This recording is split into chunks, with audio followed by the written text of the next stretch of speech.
tie right back to the same topic. Speaking of nickel and diamond, innovation, fraud alert, Naughty Dog. Yo, your time has come. We've tiptoed around it, right? We've let your legacy speak for itself. Especially no, even Jory. Tim and I being PlayStation fanboys, we've given you guys the respect you so rightfully deserve with the IPs that you have given us, especially during your PS3 era. Hats off to you. The Uncharted series, the Last of Us series, salute, salute, salute. But you are on fraud alert. I could not believe, not that I couldn't believe the news, but I couldn't believe the boldness in which Factions was canceled with The Last of Us Part 2.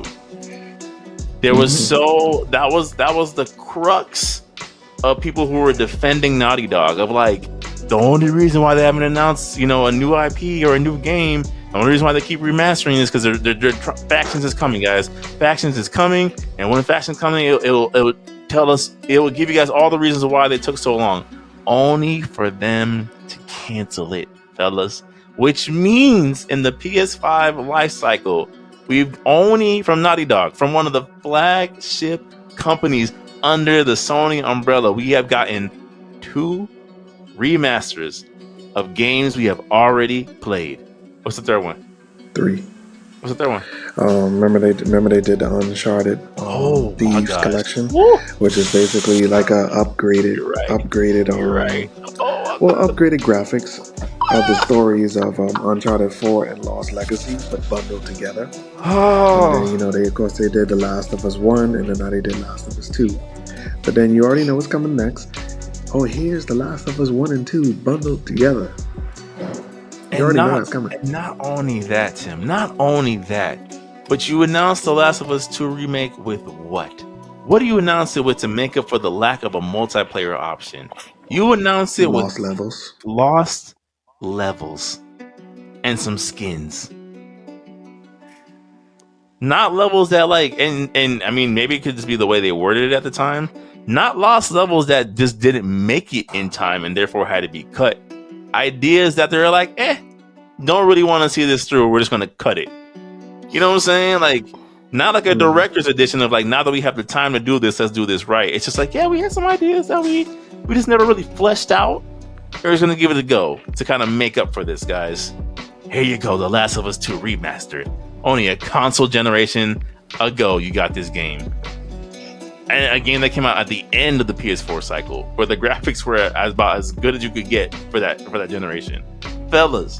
I mean, but to be honest, bro, when you really know how that works, like, you already saw that coming. And to be honest, I could tell, Factions was canceled a while ago. They were just kind of just dragging it out, I would say. Yeah, but Tim, to release it, to cancel it with no announcement of a new IP, nothing. I do feel now, I mean, that is a warning sign, but now it's like, and I would say now as in next year, now you have to show up with something. My goodness. Yeah, you have to show up with something. And then I go back to what I said, bro. Jak 4 it's right there. It would have to be more than Jak 4. It would have to be Jak 4 and something else. It couldn't just be Jak 4 at this point. These guys at this point need more hands on deck. Yeah, because it can't. They're releasing one game.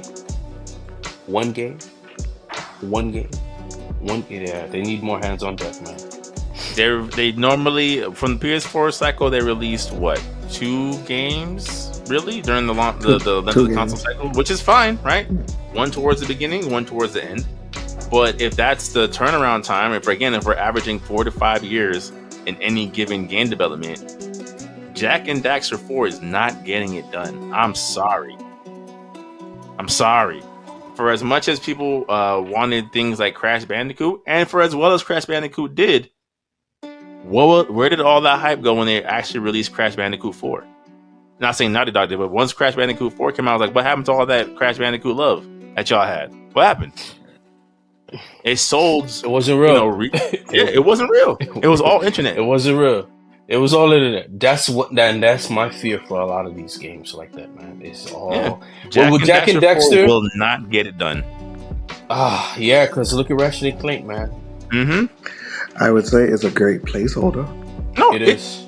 Yeah, like I said. Now, if you have 3 placeholders, that could do something. But the fact that you need the Avengers for this, it's not good, and it costs. And it costs apparently hundreds of millions. I don't think Jack and Daxter 4 is what gets Naughty Dog back in the public's good graces. There's no way. And it can't be as raunchy as it was, because Jack 3 was raunchy, man. Even if it stayed as raunchy, even if they went for a mature rating on Jack and Daxter 4, it wouldn't change anything. These mascot games that people champion for, clearly they're not buying them, so it wouldn't be enough. I mean, I would say this. I feel like Jack 4 would be a good placeholder. But then I also have come to realize it's like, well, there's really no Sony rotation, I would say, because when you look at it right now, the current flagship that is like still freshly new and in play is Insomniac, and of course you already know what's next in line for that. Horizon finished before them. God of War is kind of back into the mix now because they came before Horizon. So Naughty Dog is technically, like, I would say, out of the one the horsemen of the Sony flagship. Sony. Yeah. So and I do feel like Jack 4 will probably be a good turnover time. It's not a it's a robust world, yes, but it's not something that has to be the groundbreakingness of graphic hardware. I would say. Yeah, it could be like how Ratchet and and Clank Griffin Time was. Yeah. It'll be nostalgia, fun to play, and it'll be good for people to get back into it. And then you just never know. In the meantime, what other the Sony flagship like companies are doing in the time being, because you got to remember, bro, they got like over 12 studios, so it's kind of like. I mean, I do feel like Naughty Dog. I wouldn't compare them to like the Gran Turismo developer, because look at them, they release like one game per console generation and they just fine. Yeah, but they also use that to train NASCAR drivers. It's like it's different over there. they drive. Yeah. They over there. Yeah, that's crazy. It's different. It's different. But like I said, I do feel like as of now, like, hey, the eyebrows are fully raised. But however, I do feel like in their grace, and just like how I said with the TV show, so you announced the cancel of factions. Well, guess what? Sales are about to go rising again for the people who want to experience that mode or who want to come back to it. Yes, the PS4 version of The Last of Us Remaster, sales are going to rise. The Last of Us 3 also does not get it done. It does not get it done. They maybe, I mean, I don't know, Dory, we haven't gotten your take on it yet. Maybe I'll stand alone on this. And don't get me wrong, like, I want to say, especially because we're on a public platform, I do not in any way doubt Naughty Dog's capability of putting out great games. Obviously, I'm a huge fan. I own most of their IPs because I think they make quality, cinematic, well-written characters and stories when it comes to their games. And when they really want to, they can press the button and innovate the industry. So it's like Tim, like you said, like, it's the grace of, like, I know what you guys are capable of. You guys have shown out time and time and time again. But the thing for me is like, well, what do you do, right? It's clear and respectable that you guys don't want to do an Uncharted 5. That's fine, right? Like, as much as I would like it, I'm fine with you guys closing Nathan Drake's story. That's fine. But at this point, it's like, you're right, Tim. Jack and Daxter would be a respectable entry. I'm sure it would sell fairly well, right? I'm sure people would love it for it to be reality. I don't think it sets the world on fire in terms of the company. And then it's just like The Last of Us 2, it's such a controversial entry, even though I was fine with it, right? All the things of certain characters being killed off and certain characters' motivations, I was fine with it. I was like, it told a really good story about what the desire for revenge can lead to. I thought it was great. Maybe a little bit too long towards the end, but great, right? It wasn't as universally loved the way the first Last of Us was. For The Last of Us 3 to be a guaranteed banger, especially at this point, the main character is Ellie. Because game fans aren't the biggest fans of her at this point. Yeah. And we all know how they feel about Abby. So, well, Abby is the symbol and the face of Last of Us, guys. Go ahead, Joe. Oh man, I think the fact that Resident Evil is making a comeback, it fills a void, and that's why I think Last of Us was so well received, because it filled the void of horror / story that people wanted, and it gave them a story that was unique in that genre.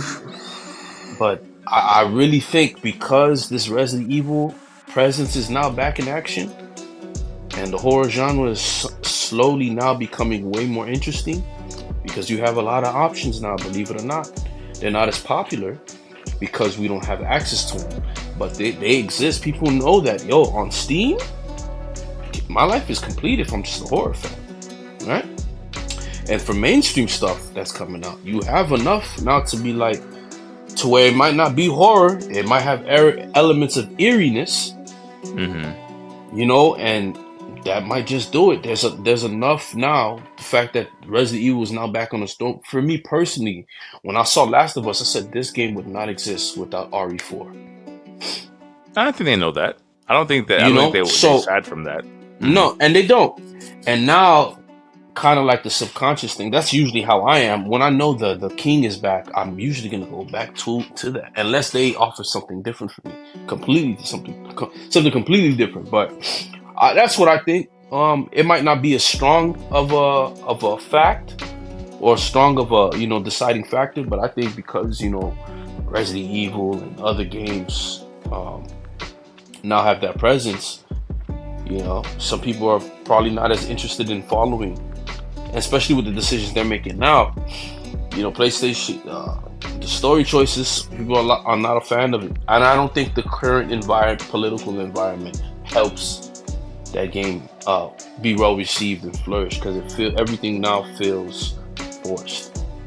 So, even when it's not, right? Even when it's not, yeah, supposed to be, but it definitely is forced. So. Tim, did you have a point you wanted to add? I know you were going to say something earlier. I do feel like, because you brought up a good point about how The Last of Us 1 was favored. I do feel there's a lot of eyes on what Naughty Dog does, like due to like also the reception of the show. And this is why like I have fears when you're connecting game properties, shows, and movies. It's like now I feel like because sometimes when it comes to that, development suffers. So you never may know, the loss of factions may have been, due to like something, with the show or something like that. And you'll be surprised that all these things are really intertwined. Fire point, bro. Okay. Druckmann can't work on a plot line if he's directing the Last of Us show. That's a fire point. Yeah, because I was even wondering, is like, all right, what made The Last of Us 1 so great? Of course, the base game, the multiplayer, but then it was that standalone story. Well, what happened with Ellie's friend? It's like, yeah, bro. And to be honest, bro, I remember watching the show. People was like, when are they gonna do it? When are they gonna do Left Behind? Like people were just so ready for Left Behind, and I realized it's like, oh wow, Last of Us Part 2 hasn't done anything story mode wise, and it's a story mode based game. It's like, yeah, they gave us some more difficulty modes or whatever like that, but it's just like that's it. And I think the show has affected the development, because now whatever you add to the game, the show has to be a show component. Some type of synchronicity to it now. Yep. So it's kind of like, all right, now story mode narratives. There are so much like say chefs in the kitchen, and that's what I think is going on.